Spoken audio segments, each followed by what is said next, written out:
Happy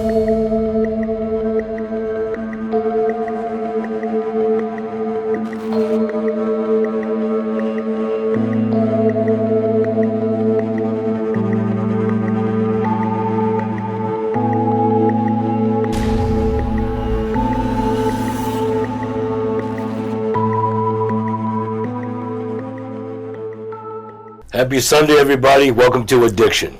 Today we have a show that's different from the others. I have Dominic, Kimberly, and Will on the show. I'm going to tell you, they're in the field and stuff like that, but they know a lot more things than I do in certain aspects of life. But I will tell you this. I get incredibly upset with people talking about addiction and homeless people and life, and they complain, and they're not a part of the cure or part of the problem to me. And I think that should change. So this is going to be a little bit of a talk shit show. I'm not going to lie to you. That's what's going to happen today. So, guys, how's it going? Good. Blessed and highly favored, friend. Absolutely. Blessed and highly favored. So I mentioned what I mentioned because I'm on Facebook a lot, and we have a thing in my area. It's like Neighborhood Watch, and they're like, "Oh, you see all these homeless people by the store today? And did you see what they're doing? How they're hanging around? How disgusting and ugly it is? And have you seen this?" And for me, it's like, what did you do? Did you just go home, get on your phone, and complain? Did you say, "Are you hungry? You want something to drink, something to eat?" Did you do anything for that person? And chances are, 99% don't do shit. I am that guy that was sitting there. I had a kid recently at a Walgreens say, "Hey man, do you have any money?" I said, "I don't, but are you hungry?" He goes, "Yeah." I said, "Come on." So I took him inside the Walgreens. They saw me take him in the Walgreens. I gave him a look. And I bought him some drinks and some snacks and stuff like that, and he was happy. And I see him sometimes sleeping out front, even though his grandparents live up the street from him when I found out. Yeah. He has a lot of problems going on. But other people don't do those types of things. I don't understand what it is to stare at somebody and put things on the phone because how cool apparently it seems to be. I don't know. So, how do y'all feel about people, how they treat the community like that? So, I'm going to address this I'm a Christian, and so my faith tells me that I have to love everybody. But I'm going to play devil's advocate right here, right? How do we effectively help people when we're giving them a handout and enabling them? Let me give you an example. On my way here, I see someone on the side of the road asking for money, right? I can give him a sandwich. I can give him another sandwich. Next, I can give him another sandwich. Now he's relying on me to give him a sandwich, and he's not trying to fend for himself. As a grown man, right? As a grown man. And so it's hard for me to continue to keep doing that when I can probably get him inside of a program, try to get him in a homeless shelter, try to get him in somewhere that's going to better his life so he can take care of himself, right? Right. And so it's I pray for everybody as I can. I try to help out as much as possible, but at some point we have to give them the different kind of either tough love or help that they're not getting just straight from everybody else. And I think that if the community comes together and we start creating more job opportunities, maybe work programs, right, to kind of help these people become sustainable in life, right? Because just giving them a sandwich is temporary, right? That's temporary. That's going to last them if they eat it, right? That's if they eat it. So, I agree with you, John. There should be no stigma when it comes to homelessness because we're all one bad decision or one bad situation happening to us, right? But at some point, we as a community have to sit there and go, "Hey, look, let's try something different here. Let's try something different here." Now, as a member of the community here, I know what's out there as far as resources, right? Of course, yeah. The resources are short. They're short here. Yeah. And I'm not just talking housing opportunities. I'm talking about jobs. We have the worst unemployment rate in the nation. The worst. Right? No, is it worse in the nation because people don't want to work, or is it just because jobs aren't hiring? What's worse? What is worse? The people that don't want to work, or the people that do want to work that can't work because there's no jobs? Well, but there are plenty of jobs, though. However, what I see a lot of is people that are on Social Security at the senior age that don't get enough, right? And so they're not able to pay their rent. They don't get enough money. Right. So there's not enough housing for people in that area where they're able to pay their rent and be sustainable because they can't even get food stamps. Right? There's not job opportunities for people in that age range so that they can work part-time and be able to supplement the income that they're receiving. You know what I mean? Yeah, so yeah. there's that area as well. I see a lot of it. I know that I have heard of more housing that's going to be becoming available, but when that's going to happen, I don't know. I've been hearing a lot about it on the news lately, but when that is actually going to be available and how much of it is actually going to be at the ready for how many people? Like how much of that is going to be? It's going to go really fast, What right? you see as a handout. There's more beds coming. Is that still a handout? So for me personally, number one, working in the treatment facility and learning what the Social Security is, $1,000 a month, which is it's usually around $960 around is what people are getting a month, right? That is not enough to sustain in Las Vegas. You can get a room for a room or rent with a shared room for $750, $700 to $750. That leaves you $200 to live off for the rest of the month. The food stamps are cut because you got Social Security coming in. That's crazy. It'd be easier for me to live on the streets and keep that $700 and try to live, or go to the homeless shelter, go to the different facilities that are free for you to live at, right? So, what was the question again?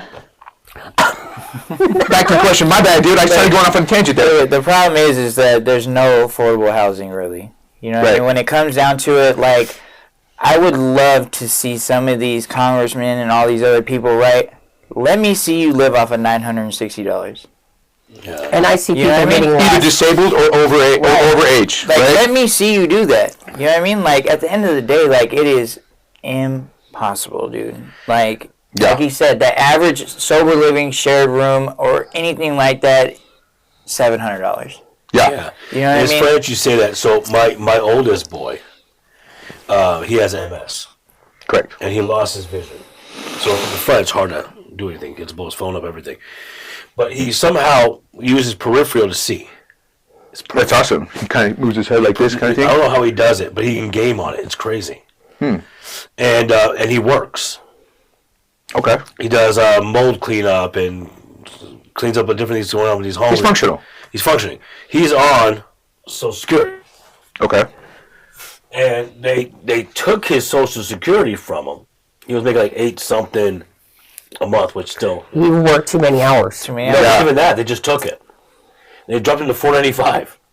Okay. He goes, what do I do with $495? But can you work 40 hours a week? No. At first, he couldn't do that, right? So he's working part-time, right? So now all of a sudden, the things changed, and then now they sent him a letter. I just read the letter for him. And he goes, now we're gonna bump you to $695. That's your 700 thing, right? Okay, and you're gonna get a backup check for $728 because the mistake we made. That was in the letter. Okay. So I'm like, he goes, well, at least something good, I guess, kind of happened. But he works every day. Yeah, but for that mistake that they made, luckily you were there for him. What about the people that weren't there? Exactly. What about the people that had to go live in the streets and eat out of the gutter? There's no pain and suffering there, right? No. But the thing is, and you were talking about handouts, and we were handing things out. Listen, we do it all the time. Okay, we go out to the community, we hand out sandwiches. We did that. Right. Socks. Absolutely. Okay, I got a bunch of hygiene kits in the house already packed up, ready to rock and roll for our next outing. Run it.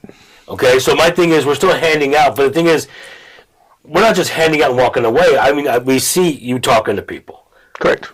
We see Junior talking to people. Justin talking to people. Right. So we have a good community of people talking to people Yes. in the street, whether it changes or not. Yep. Whether they're going to make the choice to change is on them, but we're not out there going, here's a sandwich, shut your mouth. We're not doing that. Yep. At the 7-Eleven right here in the corner, a long time ago, I went over and the lady had a dog. And I looked at him and said, is everything okay? You guys hungry?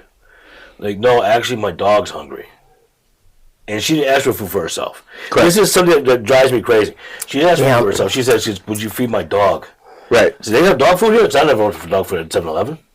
They're in the back. So I bought every freaking can they had. Gotcha. And I gave it to her. Here, feed your dog. Here's some water for you, too, whatever. You didn't ask for no food, whatever. She goes, no, I really appreciate it. And the dog ate. So for me, it's like, I look at some people who are homeless as a different thing. Like, did you get stuck somewhere? Well, that's the difference between a handout and actually taking the time to talk to someone. If we all worked in the field, we know that most of the time, a lot of the homeless, the addicted, they want someone to talk to. They want someone to hear their story. 100%. And so that's the difference between a handout and helping someone. Okay.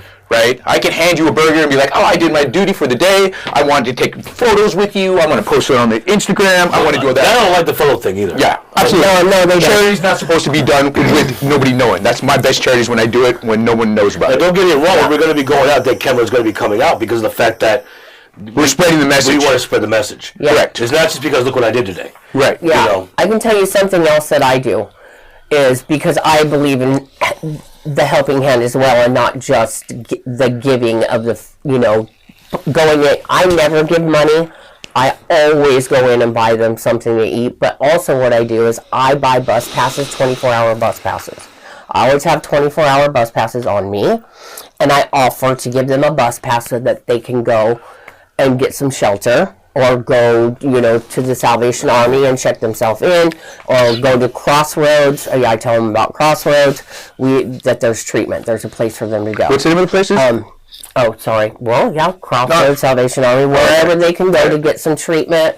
Anywhere. Like, there's plenty of places for them to Absolutely. go and get treatment if That's they free need it. marketing. It'll be fine. I graduated with I'm just Salvation saying, Army. That's the only place I That's send right. money. That's right. You did. Silver and Strong can help them out as well. I'm Right. just saying. There's Redeeming plenty of Pathway. places. Absolutely. Redeeming Pathway. Freedom There's, House. there's a lot of places that they can go and get help if they need it, or places for shelter. I can give you a 24-hour bus So let pass. me ask you this question. It's so nice what you do. It's wonderful. Yeah. Do you think those people use those bus passes to go to that point, or do they think go somewhere else? I have no idea. I don't contemplate that. I know. I think it doesn't matter, right? It's the fact that she's just planting the seed. Planting the seeds are one thing, know what I yes. mean? Yeah. This is a lot. Oh, we got a face. We got a face. I don't know, man. I don't know. I don't like giving anything that's for monetary value. I'm a dope fiend. I'm a drug addict. I will trade anything and I'm everything. just saying, it I- doesn't but cost much for a 24-hour I understand. bus pass. so- I understand. Yeah. But you might be giving someone a bus pass to go pick up their fentanyl.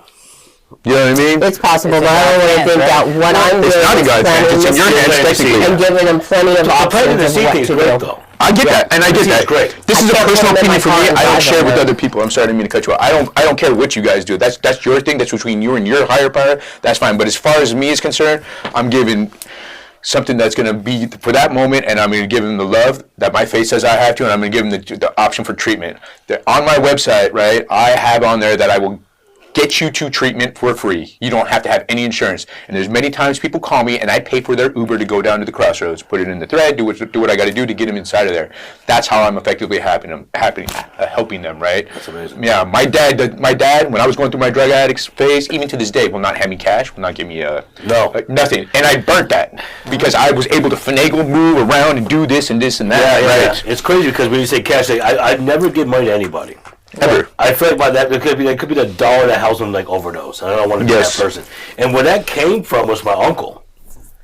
My uncle used to call me for money. Oh, he lived in another state. I need this money, man. I gotta do this. I knew he was a drug addict. I said, I'm not doing this. There's no way. I'm not giving you any money. I mean, I wish you were here. I'd help you get better, but you're not here. Because your sister would give me her last dollar because she loves me. I guess you don't. That was his thing. I said, no, I love you so much. I don't want to kill you with my dollar. There's a whole different ball game here. Yeah. I should have to buy your heart ever. Right. And it's true. And then unfortunately, he did overdose. So there's that. So it's a true story. He overdosed. And it was on fentanyl. First time ever using it. And for me, it was like... Wow. First time, huh? Yeah. Someone introduced him in New York to fentanyl, and he shot it up, and that was the end of it. They found him 3 days later. That's a common story, brother. That's So- a common story, yeah. So for me, Sad. it's like, it sucks because, like, I'm not going to do that with anybody. Right. Like, you want me to feed you, you want me to help you get treatment, you want me to do this, we can find some housing while you get treatment. I'm cool with that.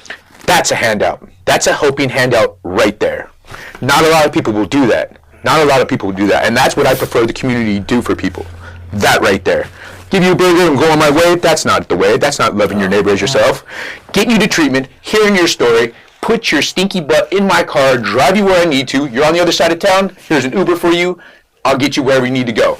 Right? Yeah. Whether you want to get there or not, that's on you. But I'm doing my due diligence. Now, please understand, I'm not saying not hand out a burger to someone. If that's what works for you, that's what works for you, right? Because there are legitimately people that are starving. People are hungry, man. People are hungry. I get that. But it's just hard for me to do it to the same person consecutively or just enable people.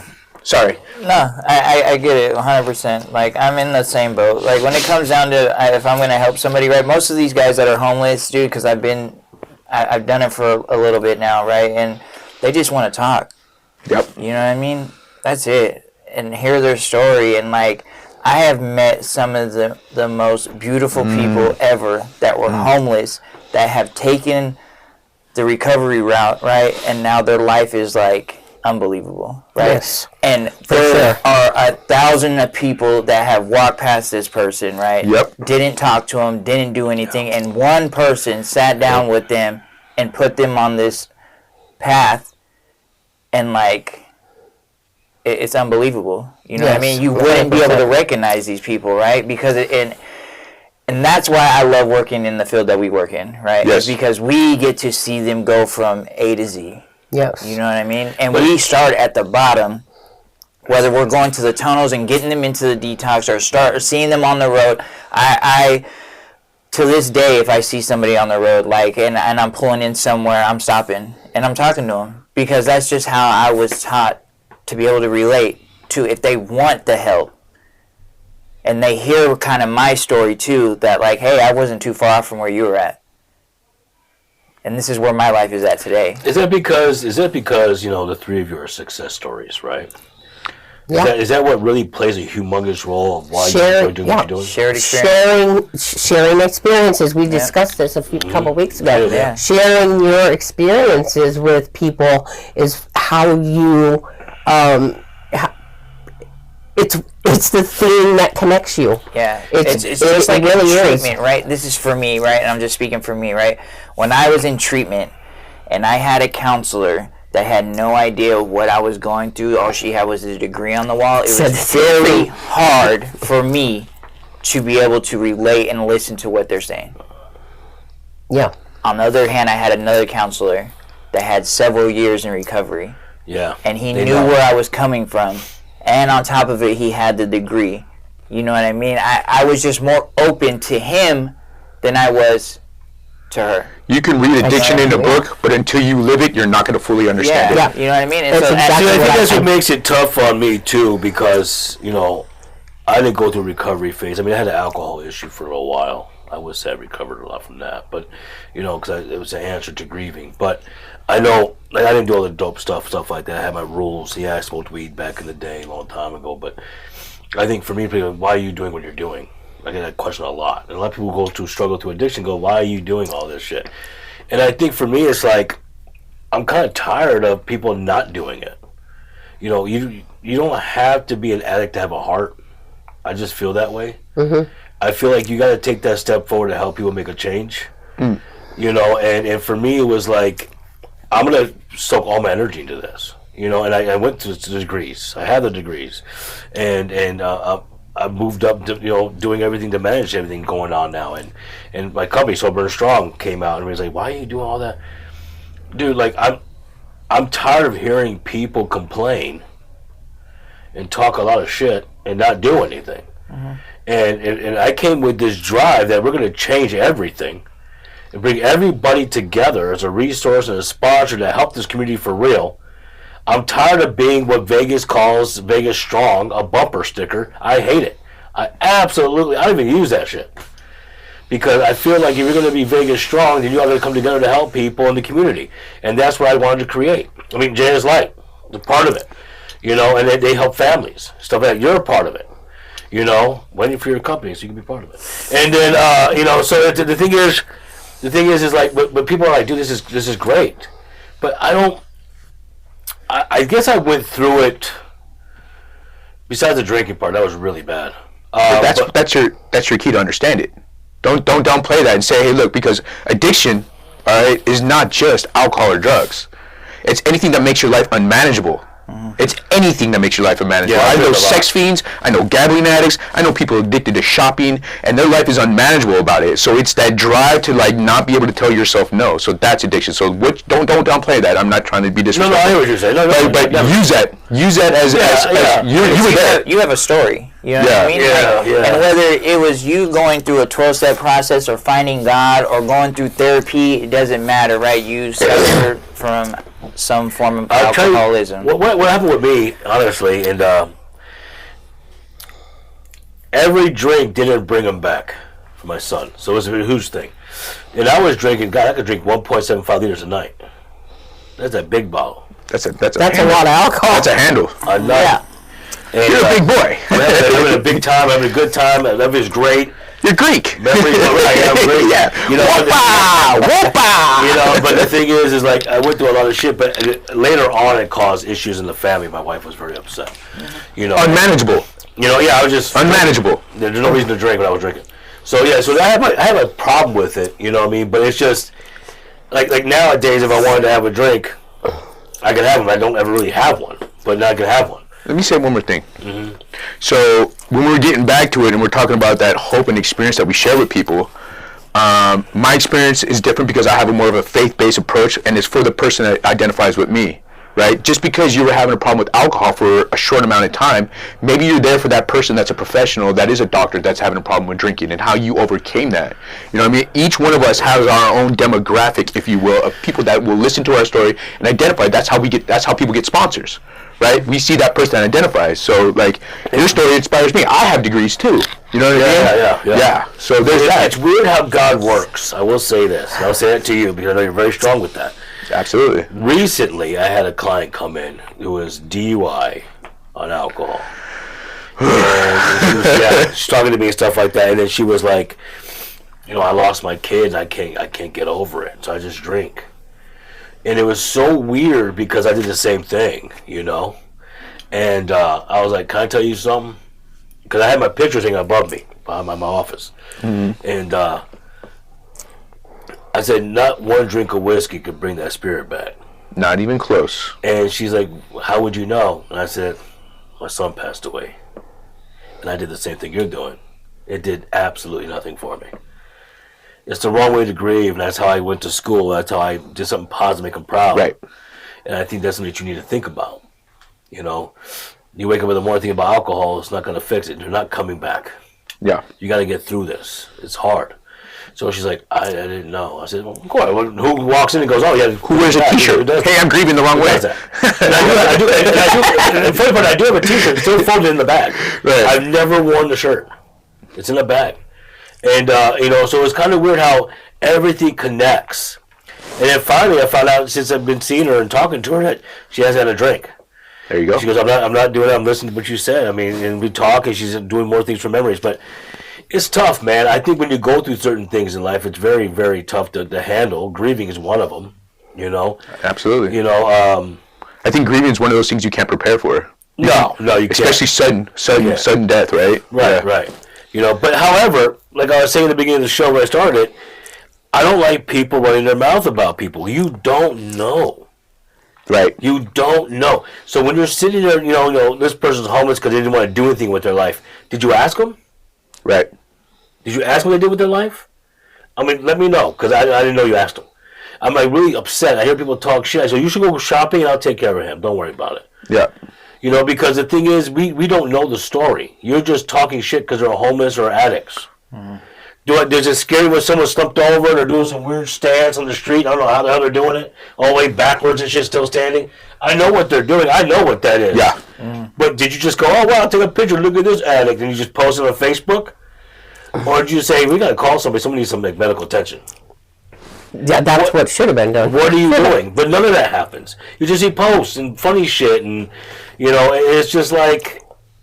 I think that's maybe conditioning America, though, at that point to where we laugh at it, right? And we just say, oh, that's kind of funny. Like, I see what you're seeing all the time on social media, right? But like I said, it comes down to, like, maybe we need to get out there and show people more how to help, right? Especially the younger generation, because that's what it's going to come down to. Do they want to learn? Well, that's something that we have to put it out there. Do they want to learn? I mean, is there enough out there for them to learn from? Is there enough? Of course there is. Come on, man. There's 2 million people in this city, right? There's not a lot of sober and strongs out there in this city. There's not enough facilities. There's not enough places out here. There's not enough John Malinakos out there to be able to show the people what to do, how to help. The problem is you're around the youth. The youth will disrespect a culture for views. Mm-hmm. Let's be real. Right. Until it happens to them. And then all of a sudden, help me. Someone step up. But when no one steps up, did you step up? Some people don't know how to do that. Brother, I don't know, man. I'm just, for me, it's like the youth nowadays can't even count. Okay, they don't even have a signature. They can't even write cursive. Yes, They're you're not right. like cursive. They don't even teach it. I purposely write in cursive because of that. They sign their name. They're like, oh, okay, I'm gonna print that shit. What is the stick figures? Yeah, they don't even teach it in school anymore.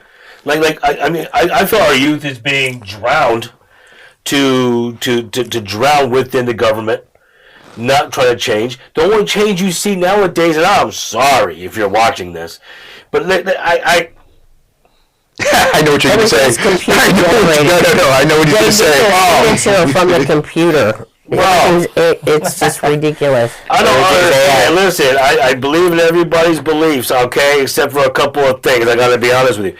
But if you're fighting over whether or not you know what bathroom to go into, okay, and whether or not you want to be this or that, and that's how you feel and you're beautiful like that, then be beautiful, but don't feed this shit to everybody else. Every kid is being fed garbage, and I don't. I don't understand. Perfect timing, Will. Siri did not understand at all. Siri did not understand any of that. That's proof. That's perfect. You know, but the thing is, like, we gotta train these people. We're in school, we're doing this. 100%. That was great. Right on, too. We did not plan that, I swear. That was crazy. But the thing is, like, how I don't understand any of it. So, do we need to train people? Yeah, but it's not just kids. It's adults, too, doing this shit. I got an answer for you. All right, so in 2020, there's a I'm going to get a little bit religious here, but I'm going to keep it generalized, okay? So Pew Research, PEW Research, right, around COVID time, they started ranking the spirituality of individuals, right? And it doesn't even matter what religion, we're just saying across the board. And so some of the highest numbers of where religion's going is the younger generation is starting to identify not as Christian, Catholic, Buddhist, Hindu, Muslim, anything like that. They're identifying as none, N-O-N-E.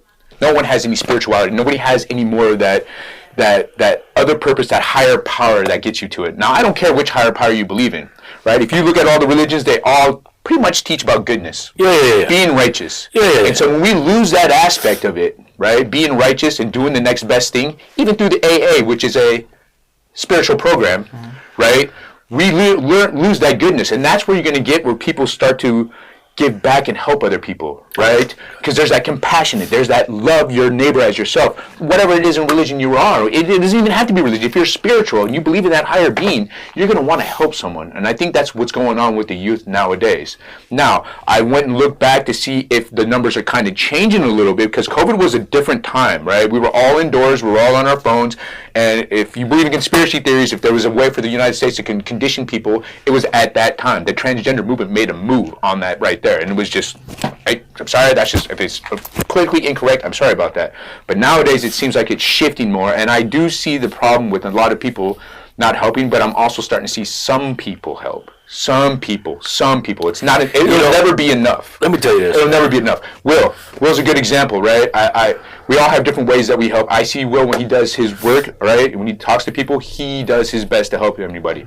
Kimberly, she does the best to make sure that we're doing our best. You know what I mean? She definitely does, right? But I've learned so much from this woman on how to effectively help the person that's doing it, because I can go in there and work 9 to 5 and make my paycheck and go home, right? But I feel empty. I feel empty. When she sits me down and says, Dom, you got to do this and do this and this, or you're an idiot, you're doing something wrong, in those exact words. Wow.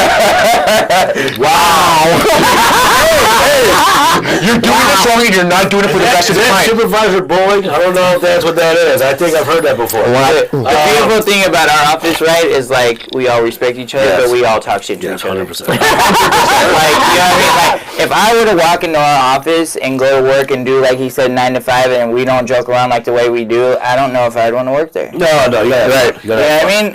And like, but the beautiful thing is like, there's stuff that I know that they don't know. There's stuff that she knows, definitely that she knows, that we don't know. There's stuff that he knows that I don't know. You know what I mean? And we work together, and like we're able to. We're a cohesive unit. Yes, like. Yes. And it's crazy, dude. It really is, but.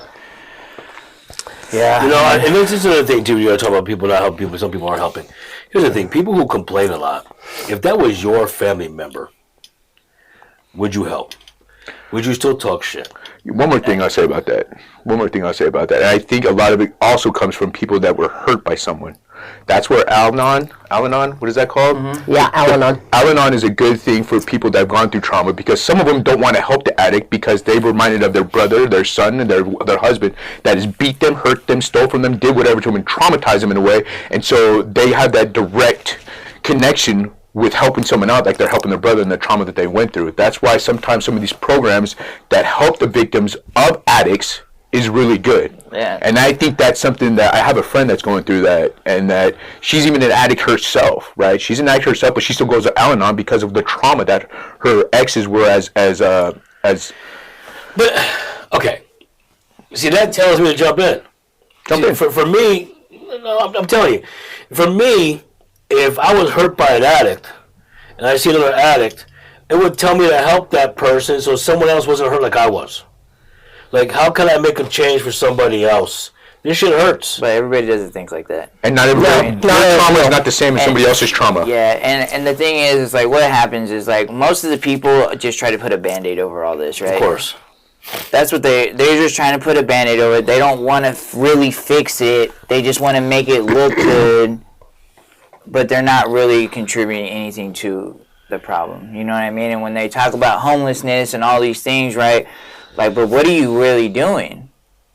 You know what I mean? Right now, you're just putting this Band-Aid over it, and it's okay for right now, for 6 months. But what about that long term? You know what I mean? And that's where, like, the housing and all that stuff comes into play, right?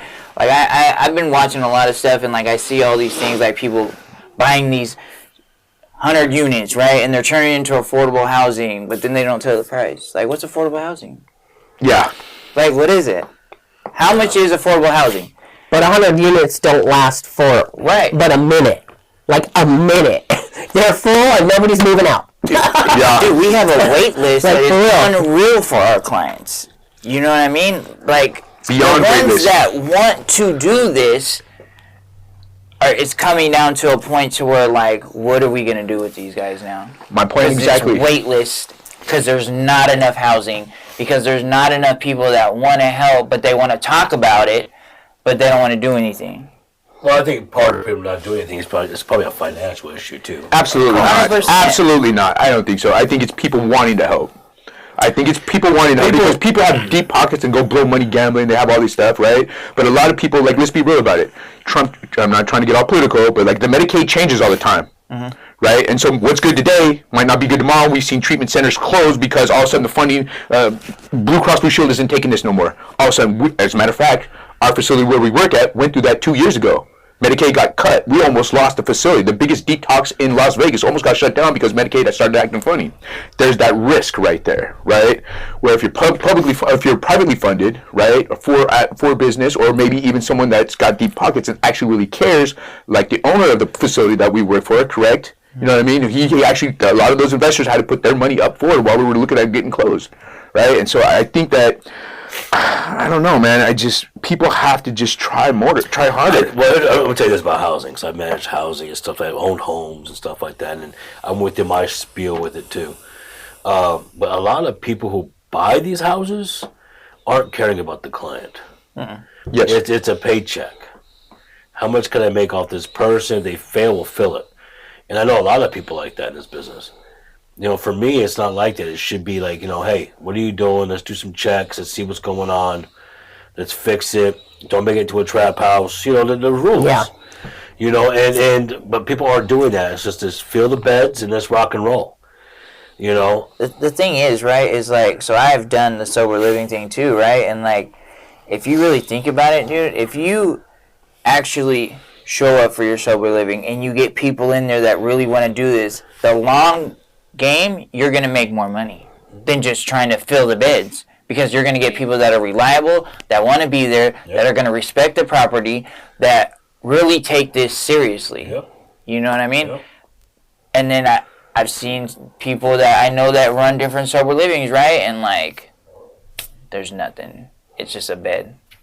And then they wonder why people are, all these things are going on in their house, and people are fighting, people are doing drugs, people are doing this, that, and the other, and right? And it doesn't matter what sober living you're in, right? There's going to be people that are going to use. There's going to be You know what I issues. mean? There's going to be issues. You know what I mean? Yeah. Period. Yeah. Like, there's no way to get around that, dude. There's I issues don't- in a non-sober living. Right. You know what I mean? Yeah. Like, but the thing is the more you're involved, the more that you actually are there and you have a good team around it. Like, the more you better, care. the more you care, the better it's gonna be. You know what I mean? But a lot Because of you want to people, see success. yeah, but a lot of people, it's that money, it's the numbers. You know what I mean? Of course. You know, they want to fill that bed. Oh, they're getting paid for Medicaid, such and such money, and I need this house full. But, like, then you're not doing it. All you're doing is just having them in bed, and you expect them to change. Yep. There's been people that have been in my homes that I've literally had to go to detox and all sorts of stuff and got kicked out. And, like, we're not going to put him back in the house. Like, no, did he went to detox? Let me talk to him. Because, like, I don't want to trash the guy because he made a mistake. You know, when you fail, you know, you relapse is part of recovery, right? But if you screwed up outside, let's talk about it. Why did you screw up outside? It helped make people make changes. Now, if you're bringing the dope in the house, doing dope in the house, and, you know, triggering other people, well, that don't fly with me. Yeah. And that was the same thing in my house, right? Like, you are not going to use on property. If you use on property, dude, it's automatic you're gone. That's good. You know what I mean? Yeah, 'cause you didn't care about everybody else. Exactly. And I'm not about putting other people's At risk. recovery at risk. Yeah, for sure. But Yeah. if you relapse, you didn't use on the property, I get it. You know what I mean? You respected the house. Yes, you respected the house enough to use off property, Yeah. came back to me, whether I drug tested you or you came to me, and you're willing to accept that next step of help and go into detox, I'm going to let you back. That's a worthy of a second chance. That's Yes. worthy of a second chance. You know what I mean? 100%. What's crazy is people who report it to me wasn't even the managers. It was the other people in bed. Yeah. Yeah. They know when you're using. They do. This dude's using. They get jealous. Yeah. They get jealous, right? They get jealous, like, oh, you got to get high and I got to stay sober here. Like, either they're jealous if they didn't share it, or they got jealous because. No, everybody who comes to me say, hey, man, this person's using, dude. It's uncomfortable. Like, we're trying to be sober in the house. I never Yeah. got that whole thing, like that other Yeah. action. And I was like, okay, we take care of it. I'll call the manager up right now, or I'll go to the house. I've seen that action, but I've seen more of like this dude's putting me at risk right now. Yes. And like I'm telling you, and I don't. This is the thing, right? I don't want to be a snitch. Be a snitch. And I'm like, look, dude, like I get it, right? Like, cause I grew up on the I get it, streets. yeah. I 100% get it, right? But it's not about being a snitch. It's about saving somebody's life. Yeah. Like when you can change that mindset of like it's not snitching, I'm saving this person's life. Yeah. Or the Because people around. I've seen, and it's sad, them not saying nothing. That person died, and now they're sitting with the guilt of, I should have said something. Right. Okay. You know what I mean? Yeah, And I try to tell the guys all the time that if this ever comes up, I'm like, dude, it's not, I get it, right? The snitch code, 100% get it, but like, is it really snitching if you're saving their life? Absolutely. You're right. 100%. You know what I mean? So, yeah, 100%. And like, and that's that line, right? That I feel like a lot of these houses Yeah. and a lot of people that go into these houses struggle with because the street has ingrained us. You do not snitch. Snitches get stitches. You know what I mean? Like, and that's a real thing, and that's like ingrained in us, right? And so like when it comes to when we're getting clean, we don't know what that Because what you that have to line understand, is. like, because snitching is, I get that part. I grew up the same way. But if you think somebody know that someone can kill themselves, are you snitching or trying to save a life? Right. But you got to think too, right? Some of these guys are a month clean. Yeah. 2 weeks clean. You know what I mean? Yeah, And like their head is not clear. You know what I mean? They're still in the streets. Heads are still fully in the streets. Or You they're know what I mean? chronically homeless, and now they don't even know how to. They've been so far gone and removed from Yeah. being sober that it's not going to take a month. It's not going to take 2 months. It's not going to take 3 months. It's going to take a while for it just to eventually start clicking back together, right? Right. And that's not even if they relapse. Yeah. And that's another thing, like when it comes to the housing, right? And the homelessness, right? People using the Medicaid as a revolving door, right? Oh, I'm going to go through this facility for 3 months. And then they know, oh, I don't have a place to go yet, but it took us 3 months to get their vitals. Well, that's about to change. You know what I mean? But I'm just saying. Yeah, right? you're right. And it takes us 3 months, let's say, to get their vitals, right? Because let's say we can't get their birth certificate. They don't never had a Nevada ID. Wherever their birth certificate's at is going to take 45 business days. You know what I mean? And so we're sitting on waiting to get that to get their ID, right? And then in their head, they're like, all right, well, I can go drink and then go back through this process again. Right.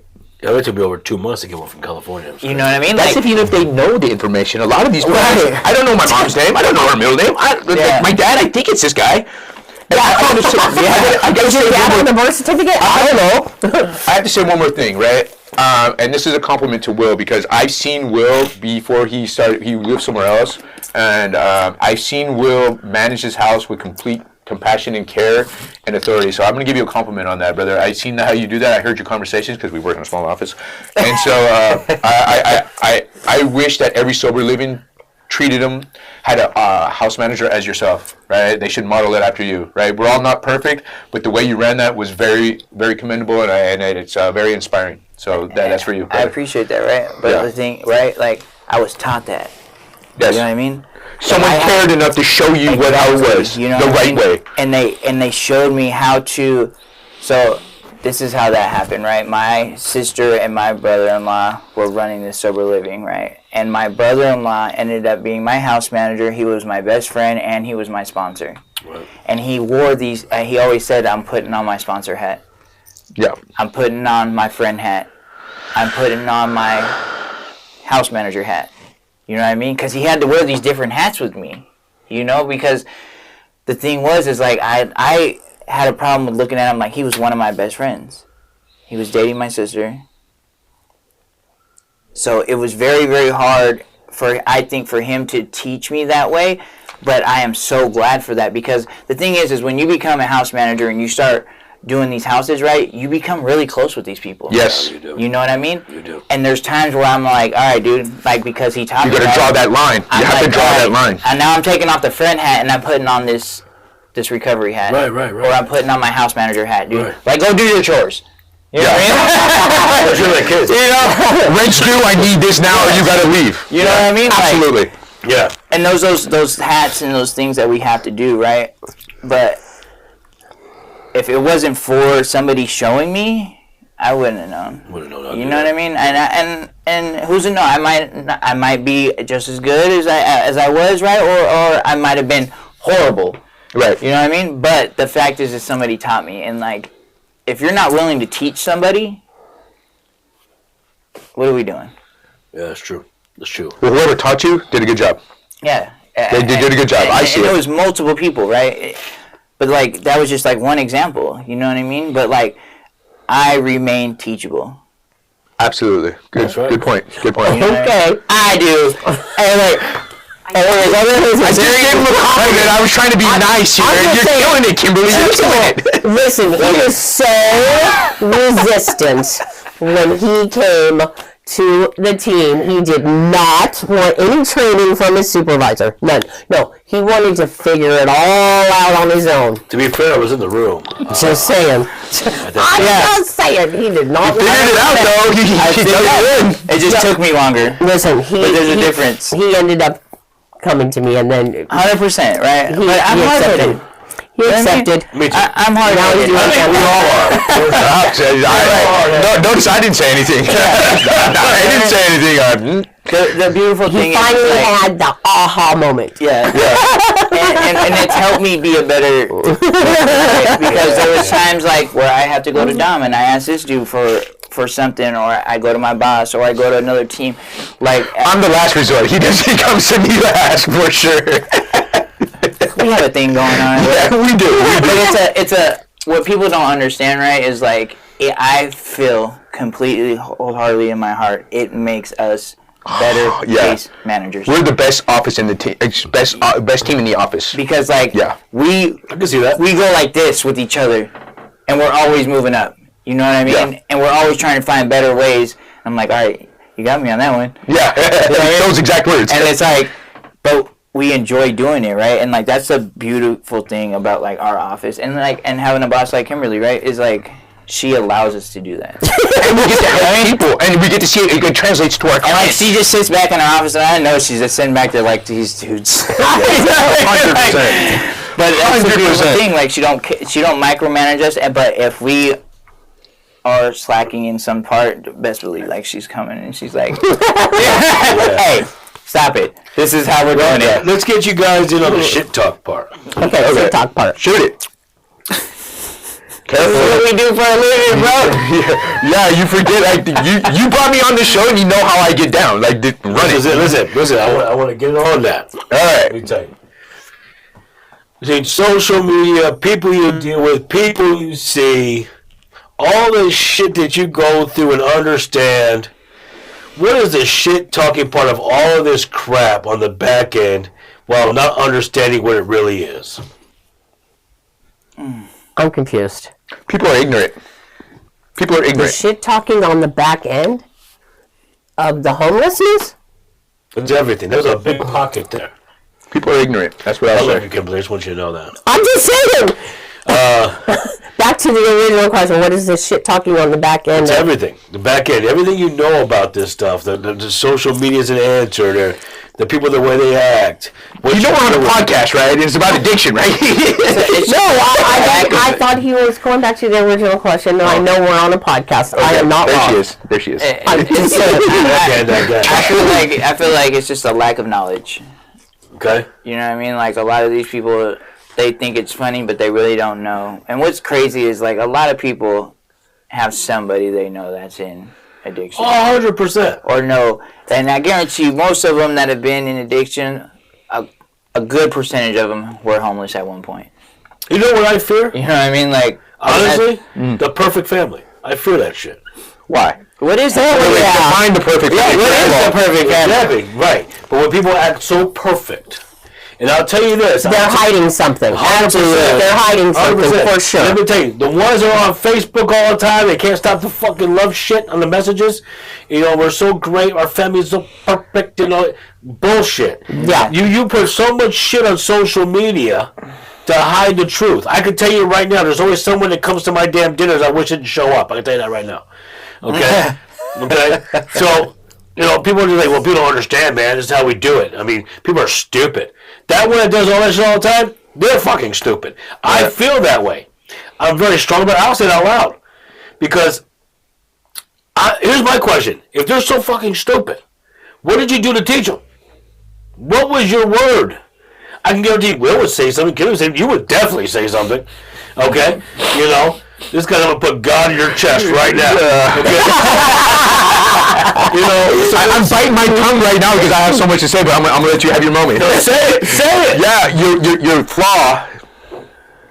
The flaw that I see is that there is nothing perfect. If Right. you define the word perfect, that means without blemish. Right. And so to say that there's a perfect family, if there's a perfect anything, that's incorrect. We all have flaws. Even the people that say that they're perfect, that's a flaw in itself. Have you ever seen anybody that you dealt with that goes, oh, we have the perfect relationship. It's so great. There is Absolutely not. There's no such thing. Right? There You're is, a liar and a fat mouth. Let me see Yes. it. Let me see it. there's no such thing as perfection. No.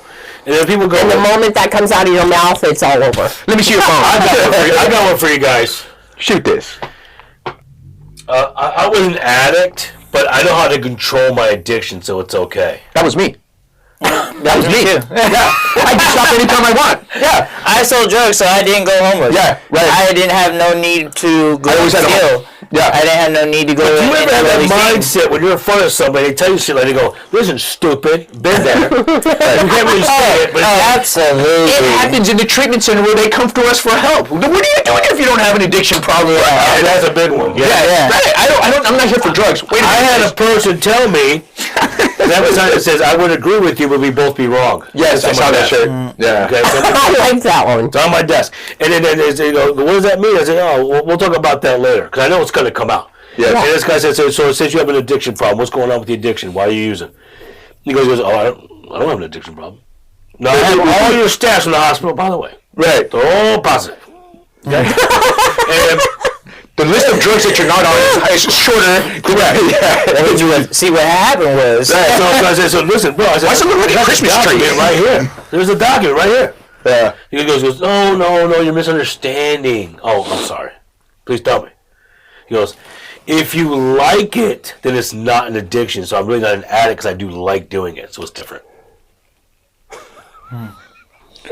I lost so many fucking brain cells when that got said to me.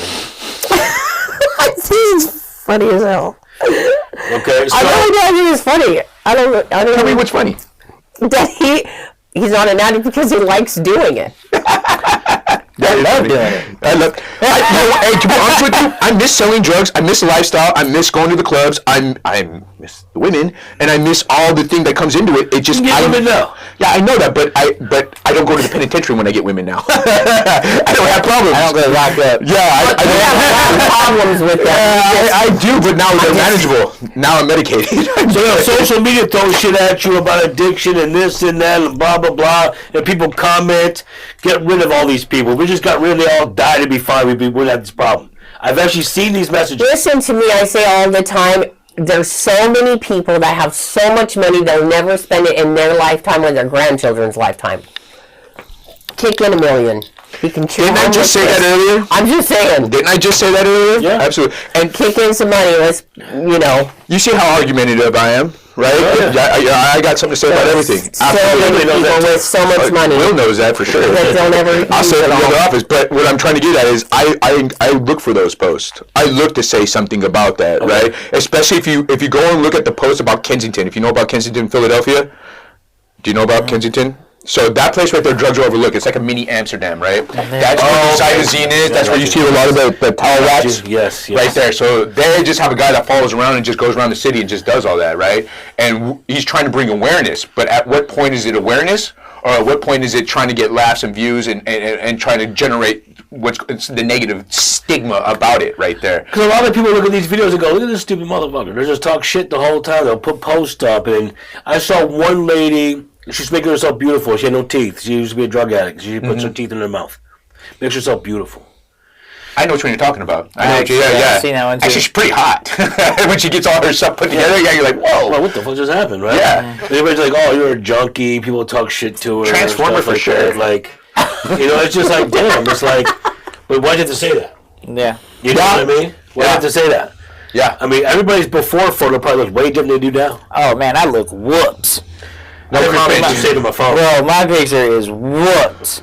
I got to I do it look last night. nothing like I do now. No, you right? don't. Not You at know all. what I mean? Not at But all. the thing is like people don't. They would never. If I were walking on the streets, people would never thought that I was like that. No. You know what I mean? No.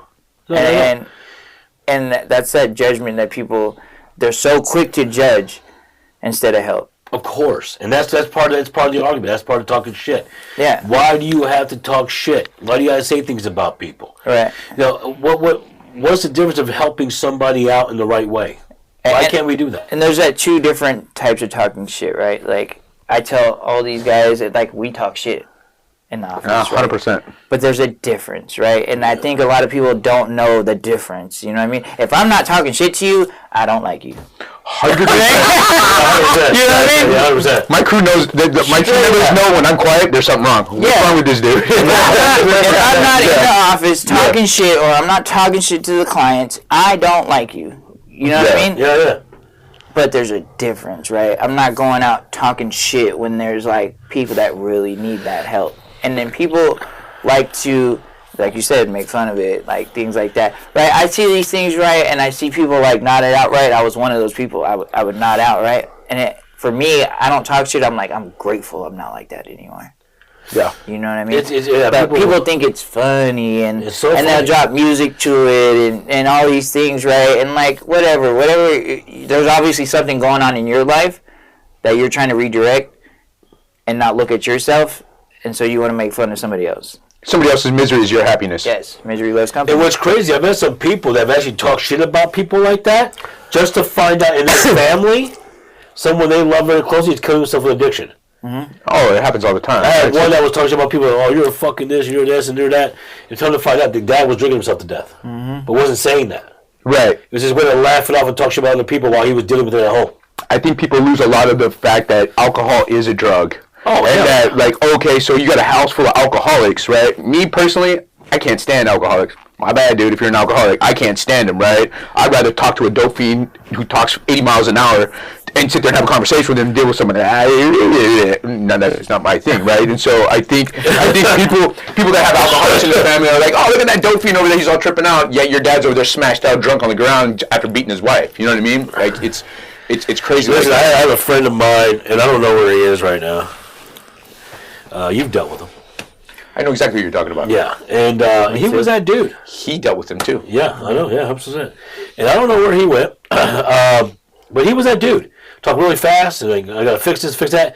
Put these 2 sticks right here, put these sticks right here, And you can fix it. You can do it. I'm like the most tweaker shit I've ever seen. And he's like, "How beautiful is that?" With that face. I'm like, "Where does that stick go? Why does that stick? It holds this right here. It really secures it." I'm like, "Yeah." Yeah. Where did you get the material? No, don't even answer that question. Well, I took it out of that. Yeah, 100%. But he was really. I used a bone for my leg. It worked. We had a leak one time inside of a building. And this fool dug outside. Oh, Got a wow. big ass hole outside. He goes, "What are you doing with this really big hole?" There's a leak. It's inside, but it travels to the outside. We got to fight on the outside. Oh, that's interesting. That's okay. There was a plant there. Where is it? Had to throw it away. But John, that's This is like that's comedy though. That's kind of funny. We can laugh about it. We're I laughing. don't, 'cause in my head, like, I know what's going on. Here's what I didn't like about it. We talk shit. Stop lying to me, bro. Okay. Stop lying to me. Don't tell me you're clean when you're doing this shit. Dumb. We've all been there. We've all been there. Like you've been using? He goes, man, I don't use none. I smoke cigarettes, bro. I smoke cigarettes. I said those exact words. Like, why didn't you tell me cigarettes? Cigarettes. What the fuck is that? You French? What is that? He goes, they're right here, bro. Look, they're right here. See? I know what a fucking cigarette is. Don't show me the pack. I know what a cigarette is. You know, and he had all sorts of shit on him. So for me, it's like, just be honest, bro. I can't help you and be that guy for you if you're a liar. If you're just a constant liar. I can't. And I wanted to help him. You guys know that. Mm-hmm. I really wanted to help this guy. He went through a lot of troubling shit very quickly. You can't teach honesty. You can't. You know, and so but it is what it is. But that's what the talking shit part. It's like, you know, and then the other part, you didn't get back. I can't believe you would even think I would do that. Really? So this drug test right here, it says right here that you're positive for X, Y, and Z. So explain that. Like, if I took my car and took all the fucking wheels off and threw them inside the car and hit the doors and come on, let's go for a cruise. Do you think I'm a little fucked up? I kind of would like to see that, if it's possible. I mean, Seriously. Okay? You're going to ask some questions. Like, dude, there's no wheels on it. No, they're in the car, so it'll still run the same way. You know, this is what you hear. he might be onto something, though. No. The part I know. You know, so it's wild for me to be honest. I think, you know, yeah, people talk shit about the homeless and stuff. There was a guy in Centennial. I don't know what happened to him. He didn't want to live anywhere. He lived on the street. He wore a trench coat. It was so crazy. Man. Was it a black one? It was a black guy. No, a black trench coat. Well, most of them are. Usually, I think so. Because I know what you're talking about because it's a black guy and he would just wear it like with boots or something like that. No, he was regular shoes. Okay. He was a Centennial. And I walked up to him and I just sat there one day. I just went and sat next to him, bro. Yeah. I was like, look, I see you out here all the time. You always got food. He goes, yeah, people give me a lot of food. But I don't know what to do with it, so I give it out to some people I see. There you go. You know, I'm like, you're homeless? He goes, yeah. He goes, I had a career. This is what happened. My family left me. They couldn't recoup, and then I got stuck on these streets. He had degrees and everything, bro. Yep. So just trying to figure shit out, man. I said, you need some cash? He goes, bro, I don't. And I'll share these out to you, rob me. And he opened up his coat. And in his coat, he had his pockets he made. They were all lined with cash, bro. He was richer than anybody talking shit to him. That is the people that I feel, that's that 1%, 0.01% of the homeless community that had a bad break. Right? Yes. For me personally, I say this, people get mad at me. I want to say 90 to 95% of the homeless community, maybe that's a little bit high, are homeless by choice. Have you looked at how many people became homeless from their gambling addiction or traveling and lost everything? It's crazy. Yeah. Day homeless are? Yeah, and they can't go back because they don't have a house or they don't want to tuck their toe in between their legs and see what's going on. It's all gone. It's all gone. They end up homeless. It's crazy. I don't gamble, so I don't. Yeah. I know. I like money too much, and I can't buy shoes if I gamble it away. You and me both. Sponsor addiction. At least mine won't get me sent to prison. And I got to show for it. Will was a funny one in my life that I talked about shoes. We connected with the shoe thing. And he was like, man, look, bro, I was a heroin addict and all sorts of shit. You know what I never lost? Now, My pair of shoes. Yeah. He was straight up about the shoes. Yeah, I gotta say, like, as many shoes as I have, this dude beats me. I give that to him, right? He's got some hitters, dude. Like, you must have sold drugs, the good drugs, and sold a lot of them because those pair of shoes are expensive. And Yeah. I never questioned the authenticity of them either. I never wanted to. I wish the community would make a change. I do. I wish it would make a change. We have good people coming up. Yeah. There are good people coming up. I see it happening, right? And it's just a slow progress, right? But I see it getting better and better.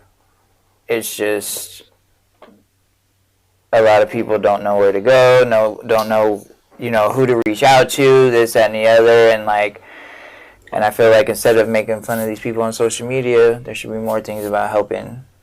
Like, I don't know about all the things. Showing how to help. How to help. Effectively help. But let me ask you this question. And this is something I believe it's here. You get a free phone. And you get internet from Wi-Fi, right? Not anymore. Not anymore. Get a free phone. You got Wi-Fi? No. Get a free phone. It's not a thing anymore. Not anymore. No, Unless you've never had one. And you have an address where they can send it to that's not a treatment facility. Yeah. That's the thing, right? They make things so hard. Yeah. You know what I mean? Like, Because it's been ruined previous. right. Right? Yeah, that's true. But even if you have a phone, let's say you have a phone. Okay, let's say about a phone. Or access to a phone. Yeah, you have access to a phone.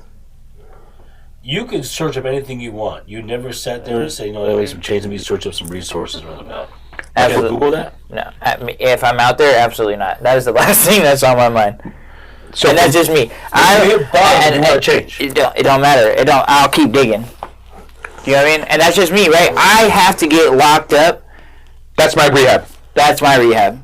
And there's a lot of us out there like that. Dude, I am not walking into a rehab facility, right? No. I am not. I'm not doing none of that. You know who told me to get I sober? have to get locked up. The judge. Yes, 100%. Stephanie Miley. That's who told me to get sober. Yeah, dude, like, the thing about it is, right, is like, if I would have known more about it, maybe I might have. But I didn't really know any. When I think of recovery, I think of Passage Malibu. Yes. And I think of Ford clinic. right. And I'm like, dude, I can't afford that, dude. I'm not doing that. $40,000 a month. You know what I mean? Like, I'm not. So my mentality is like, catch me if you can. I'll And then when I get caught, jail is my rehab. and to be real about it, I get as high as possible. So when I get caught, I got 2 weeks to like sleep off in the tank, do whatever I got to do, and I'm good. By the time I wake up, I've been to court. I've already signed the deal. All right, I'm ready to get out and go do this thing. Right? That's just how it works. And so it's different for everybody. I've been always been the same. Yeah. Jail's going to be where I'm recuperate. Yeah. The very last time I went to jail, I got cleaned up, and then I came out and then went and did do a relapse prevention program because I felt it was going to be what I needed to do to keep myself from going to prison. But it didn't save me. Judge sends me to prison anyway. Yep. But you can use in jail, too. You can. Who wants to be high in prison? No. A lot of people do, but that's not I get it. It was kind of fun. I mean, it was. This is the thing, though. Like, there's not enough programming in jail. Like, Absolutely not. They want to set up people for success, but, like, honestly, they're not doing it. It's called Department of Corrections, and they don't correct anybody. Yeah, because I've only seen, like, maybe, like, when I would do, like, little stints, you know what I mean? Like, if I would have known about a program, and then at this, right, it's still even, when I found out about a program, it's hard as shit to get into it. Especially when you go to prison or jail. I came out with better connects. I've heard that, too. Yeah, 100%. Yeah. Yeah, I met all the Pisces, man. It was on and cracking. You know what I mean? Hit me up when you get out. Or call my cousin, call my brother. You know what I mean? Here you go. And it's a real thing, but, like, I didn't really know about treatment or anything, so, like, my rehab, like I said, was jail. You know what I mean? And it took me getting to a certain point to where, like, finally I go to jail and I'm going to prison or I got sentenced to a program. So basically, what I want to happen is wishful thinking, is what you're telling me. No. I wouldn't say it's wishful thinking. There has to be more action, and there has to be more knowledge out there for people to take that action, right? Because you can just sit there and say, hey, help the homeless. Like I said earlier, not a lot of people know how to do that. We go out there and start doing these videos in a couple of weeks and showing people how you can get out there, come together. I mean, I hate to plug anybody else here, but there's a program out here that goes into the tunnels. They help the community, and they do a really good job of it. Every Saturday they go out at 8 a.m. and like, I'm not talking about the people that are involved with it. I'm talking about what their messages and how they help the community. That's a good one. We need more people like that, right? Because that's just a small little thing in 2.5 million people in this city. Right? Let me ask you this question. Ask me this question. How many people would it take to make a community change? One. It's not true. One's already doing it. No. One. Just that one person. Just that one person that can actually do it and do it well. We've already seen it with Shine a Light, right? It takes you to do it, takes you to do it, you to do, me here to do it, and me to do it. It takes one person. It doesn't have to take a bunch of people. If you do your own thing, you do your own thing, and you do your own thing, and I do my own thing, then all of a sudden we got 4 different things going on and 4 different demographics. For the heroin addict, for the person that's suffering from someone who lost grief, for the Christian one, for those that were not necessarily alcoholics, or maybe the professional, right, that can help each individuals. We have different demographics with each single person that's here. So if it's just that one person, me, you, and you can push it forward and make a difference. But if you create an army of people who care, Right. what kind of change could you make? A ton. I believe a ton. Yeah, and you have to hit probably, I would say, on the political side to make changes. That's the tough part. The political side's the tough part. Because here's the thing. Here's where I'm stuck in the political part. I feel like the political part is trying to make it difficult just to have them kind of live by the government itself. I don't think they're trying to create a change for people. Those are the ones that are lost. Those are the ones that we control. This is what we'll give you. This is what you need to do. It's almost like they're mandating your life. I don't understand it personally. And people, and here's another thing, Joe, I will say this. People are so lazy to change their life. That's when they're still on it. Straight up. Like, if I wanted to work and make more money than what EBT gives me, if I want to pay a better place, you can have these things if you work for it and make changes in your life. You can have all this shit. But people are so lazy and learn to make a career off the government that now the government is their employer.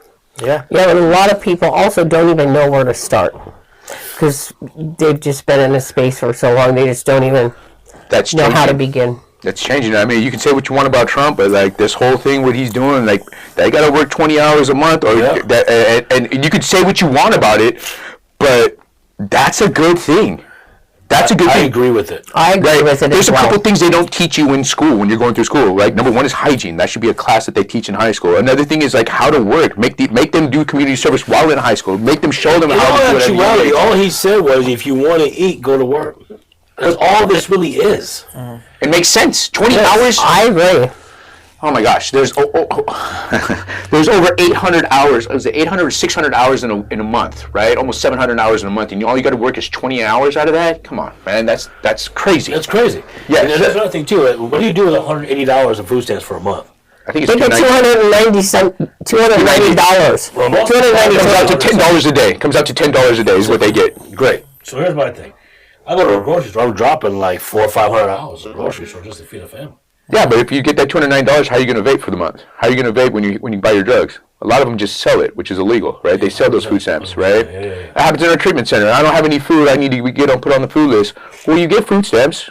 We verified that you get food stamps. Where to go? I needed to sell some. Well, because they get food pantry list. If they don't make them last all month. But that involves them going out and get it. No. I'm a big man. I'm not selling my food stamps, bro. Yeah. You know what I'm saying? I need to eat. I'm trying to buy them. Yeah. You know, it's just, I don't know, man. There's a lot of things in life that I want to change. I think that's kind of what drove me. I mean, you guys kind of know me a little bit, you know, and I don't know, man. Like when I cruise now, I just wonder how can I get this person off the street. I always think about stuff like that, and you know, I wish there was a way to do it. I had a dream here. That's never probably going to happen. I wish it could. I didn't know who to talk to. But we have all these shut down hotels that can become a residency with a manager on site. You know, have some jobs lined up, give them a year program to get them off the street and become independent. We could do these things instead of just boarding this place and putting wood all over the windows. Let's do something with these locations. Let's do something. Because everybody who's building something here is just building to make the money off of it anyway. That's all it is. I'm sorry. Maybe you want to make a change, or maybe you see it worked in this state or work in this one. You know, everything's for a paycheck. I get that. You know, and that's something that I want to do. I got another housing person that just got into the business, and she actually cares about the client. However, you got to pay your bills, right? That's a big thing. Yeah. But it's great what she's put together. But we can really make a true difference with the ones that want to change. Because I will say this. Everybody's going to want to make the change. It's just not going to happen. Absolutely. You know, and that's what I had to learn going through this business is that you can't save everybody. Yeah. Unfortunately, no. You know, and some of the people with the greatest talents and everything else they don't make changes. It's sad. They can deliver so much. Yeah. That mutual friend we have, I seen some of his CAD designs. They were crazy. Crazy. Like, I can't see 3D and I can't work 3D, but that dude could. He could sit there and go, I want to design this and make this work this way. And he was doing it sober. When he's sober, his mind is... I don't think it was something like that, though. No, he was doing it when he was in the treatment facility. Oh, was he? Yeah, he showed me a couple of things, and I was like, you did this right now? He goes, yeah, when I'm sober, I'm good. You know what I mean? And so, and it made sense. It was a design. He knows what I'm talking about. Yeah. Yeah, it's crazy. Yeah. And he designs things. But he didn't want to get clean. No. He doesn't want to get clean. He wants zero accountability. No. And I think that's the part of the problem that we deal with. But, I mean, hopefully we can make some changes. I love what you guys do. I know you guys. I'm trying to cheating right now. But they do help the community a lot. They do work with Crossroads. Crossroads is a great place to go to for detox and to get some care, some help, and they will manage your case there, and they send you to the right place to get help and continue your care. That's one of the biggest things, is continuing your care. The first step walking through the door is the biggest step you'll make. Continue your care is the ending to the longevity of you becoming successful as these three are, and that's something they can help you do. I appreciate you guys coming on. I know this is kind of like a last minute while all three of you are here. You know, I called Greg, yeah, I'm down. I'm already there, you know. Yeah. Then Kimberly today, she goes, wait, Dom's going to be there too? Like, yeah. He wouldn't tell me. Son of a gun. You know, so. He didn't tell me he was going to be there. I'm a private person, man. I'm a private person. You know, it must really bother me for to talk about my private life because I'm not that guy. Yeah, so. Did you know I was going to be here? Yes, absolutely. You're such a butthead, whatever. Yes, absolutely. Yeah, Everybody 100%. knew who was going to be here. Yeah. Like, I knew Will was going to be here, but I didn't know Dom was going to be here. Absolutely. Well, Anyway, it doesn't matter. You're welcome. It just made it that more comfortable, that's all. I know this is a great team. They have a great team over there. I used to be there a while back. Wasn't much for me to do there, but I was doing some things there. You did a lot. You were there. Hey, man, you got my shoe game up. That's right. Yeah, shoe game came up. But no, they're a great team. So please, if you have any problems, please reach out to Crossroads. If you have a family member going through some things, reach out to Crossroads. Please reach out. I think that's one of the biggest things a lot of people don't understand. People talk a lot of crap on the street about people fighting these things, addiction, homelessness, and no one steps into the place and say, hey, man, heal these places, right? And I think that takes you out that cycle of people just talking shit. It makes you a part of the change. When you tell somebody, this is what I want you to do, man, you know, I've been through whatever the case may be, even if you struggle, and we talked about earlier, you struggle, there's trauma. If you went through trauma, I get it. I completely understand. But what could it take for you to step up and fix the problem for somebody so they don't go through the same trauma you went through? The greatest thing I've ever seen in this business is success of somebody being sober, being a part of life. Recently, I've seen a lot of people in suits and working. And the young man that I dealt with over at Crossroads, he bought more Jordans, and I got to see what he was doing, and he was super happy and back with his family. So hopefully that's still the same thing. I pray. But listen, you got to make the change. We have more coming up in the next few weeks. I'm going to have Jamie coming on from Shine a Light. She's got a heck of a story. She's also an author. So hopefully she brings all her materials with her because it's pretty amazing what she's done for the community and herself. I got Greg coming on, who owns Sober H2O, another company where they build parking meters, and he's been sober 34 years. And we have some more shows coming up along the line, but we got like 4 shows planned right now. So I want you guys to really see what's going on. Anybody who wants to come on, please let me know.